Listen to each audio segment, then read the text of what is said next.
যদি আল্লাহর কোরআনের এই সকল বিধানের মর্যাদাগুলোকে রক্ষা করার জন্য যুদ্ধ করতে হয়, আমরা যুদ্ধই করব, লড়াই করে কোরআনের মর্যাদা আমরা রক্ষা করব ইনশাআল্লাহ। অন্তর্বর্তীকালীন সরকার কর্তৃক গঠিত 11টি সংস্কার কমিশনের একটি হলো নারী বিষয়ক সংস্কার কমিশন। এই কমিশন গত 19 এপ্রিল তাদের প্রস্তাবনা জমা দেওয়ার পরেই আসলে আমরা এই প্রস্তাবনা দেখার পর স্তম্ভিত।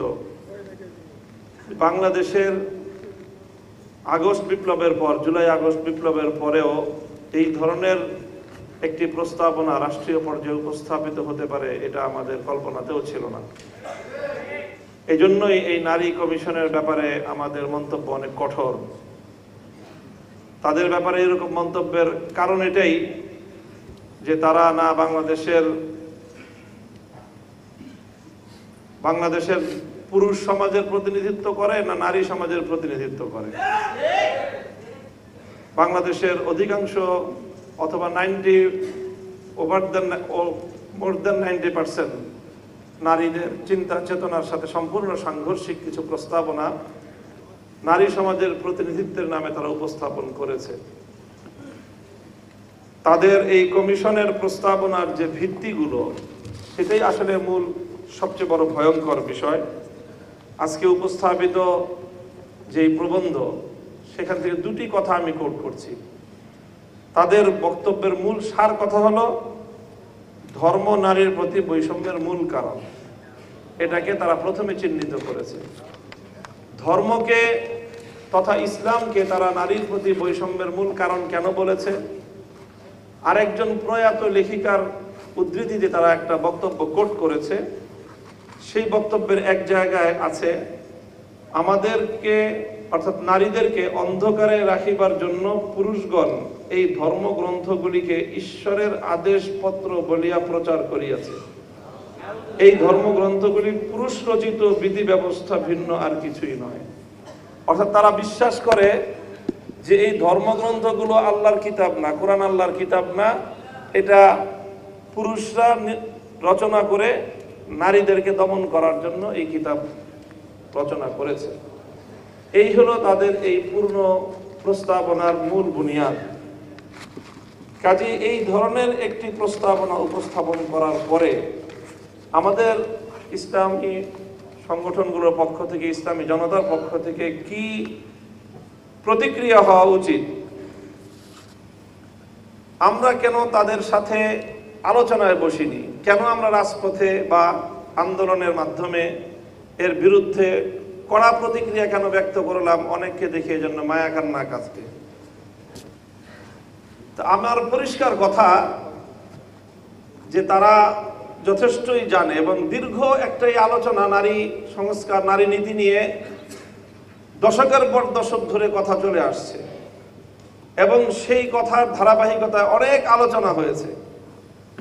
এখন তারা পশ্চিমা বিশ্বের এজেন্ডা বাস্তবায়ন করার জন্য এটাকে মোক্ষম সময় মনে করে তারা এই সংস্কার প্রস্তাবনা দিয়েছে এবং সংস্কার প্রস্তাবনা দেওয়ার সঙ্গে সঙ্গে প্রধান উপদেষ্টার কার্যালয় থেকে এটাকে লুফে নিয়ে প্রাণ সসের মাখামাখি টেস্ট নুডলসকে করে তোলে আরো ইয়ামি, আরো জোস। তাজা পাকা টমেটো আর সিক্রেট রেসিপি কম্বিনেশনে প্রাণ সসের বস।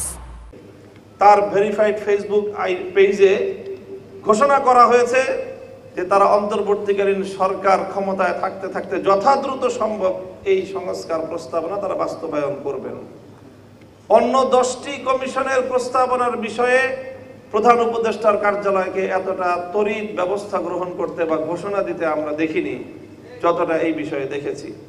তার অর্থ হলো এটা গোটা একটা প্রি প্ল্যান, একটা পরিকল্পনা এটা, এবং এই প্ল্যানের সঙ্গে প্রধান উপদেষ্টার কার্যালয় জড়িত। মঞ্জু ভাই বলেছেন আগে বুদ্ধিবৃত্তিক দরকার, তারপরে নাকি আমাদের মাঠে নামতে হবে বা শক্তি প্রয়োগ করতে হবে। আমি ওনার কথার সাথে শতভাগ একমত পোষণ করছি। বুদ্ধিবৃত্তিক উপায়ে তাদের এই সকল প্রস্তাবনার এবং এই জাতীয় কার্যকলাপের প্রতিবাদ যথাযথ যৌক্তিক এর উপস্থাপনা কম হয়নি। প্রবন্ধকার বলেছেন যে প্রায় 1000 পৃষ্ঠার উপরে ইতিমধ্যে লেখা হয়েছে কিন্তু কথা একটা জিনিস মনে রাখবেন যে চোরে না শুনে ধর্মের কথা। এদেরকে এই ধরনের টেবিল টকের মাধ্যমে এই ভয়াবহ কার্যকলাপ থেকে, পরিকল্পনা বাস্তবায়নের পথ থেকে এদেরকে রুদ্ধ করা যাবে না। এজন্য আমাদের পরিষ্কার কথা, আল্লাহর কোরআনের বিরুদ্ধে এমন কটাক্ষপূর্ণ, এমন অবমাননাপূর্ণ কোন প্রস্তাবনা ফ্যাসিবাদী স্বৈরাচারী শেখ হাসিনা ভারতের ন্যাসপেন্সারও কোনোদিন করতে পারে নাই। বর্তমান বাংলাদেশের 5ই আগস্টের বিপ্লবের রক্তের উপর বসে এই প্রস্তাবনার এক চুল পরিমাণ যদি বাস্তবায়ন করতে হয়, আমাদের লাশের উপর দিয়ে করতে হবে, আমাদের রক্তের উপর দিয়ে করতে হবে।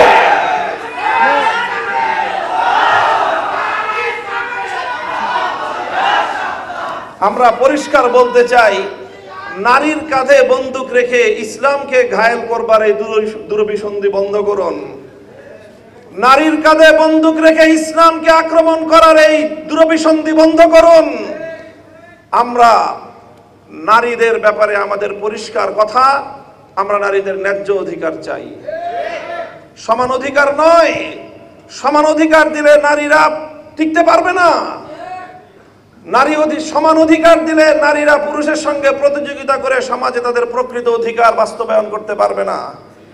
এই জন্যই তো সংরক্ষিত আসন দিয়ে তাদেরকে আনতে হয়। প্রত্যেকটা জায়গায় তাদের জন্য সংরক্ষিত আসন দিয়ে নির্বাচনের মাধ্যমে বিভিন্ন উপায়ে তাদের প্রতিনিধিত্ব নিশ্চিত করতে হয়। কারণ সমান অধিকার দিয়ে নারীরা পুরুষের সঙ্গে প্রতিযোগিতায় অধিকাংশ জায়গায় পারবে না। এই জন্য তাদেরকে ন্যায্য অধিকার নিশ্চিত করতে হবে। ইসলাম সব জায়গায় ন্যায্য অধিকারের কথা বলেছে এবং অধিকাংশ জায়গায় নারীকে অগ্রাধিকার প্রদান করেছে। আমরা বলি ইসলাম প্রদত্ত নারীদের জন্য অগ্রাধিকার, এবং সেটাই সকল ক্ষেত্রে বাস্তবায়িত হবে ন্যায্য অধিকারের বাস্তবায়নের মাধ্যমে। কাজেই পরিষ্কার আমাদের কথা, নারীর ন্যায্য অধিকার নিশ্চিত করেন। নারীদেরকে পতিতা বৃত্তির দিকে ঠেলে দিয়ে মাতৃ সমাজের কলঙ্ক ঘটাবেন। এদেশে সভ্য সমাজ বেঁচে থাকতে আপনাদের ওই সমাজকে ধ্বংস করার, বাংলাদেশকে ধ্বংস করবার অপতৎপরতা ইনশাআল্লাহ বাস্তবায়িত হবে না। দেখেন, আমরা 16 বছর যুদ্ধ করেছি, আমরা ক্লান্ত। কিছুদিন আমাদেরকে একটু বিশ্রাম নিতে দেন, একটু ভালো কাজ করেন। যদি যুদ্ধ করার অতই যদি আপনাদের শখ জাগে, মনে রাখবেন, আমি পরিষ্কার বলি, যদি আল্লাহর কোরআনের এই সকল বিধানের মর্যাদাগুলোকে রক্ষা করার জন্য যুদ্ধ করতে হয়, আমরা যুদ্ধই করব, লড়াই করে কোরআনের মর্যাদা আমরা রক্ষা করবো ইনশাআল্লাহ।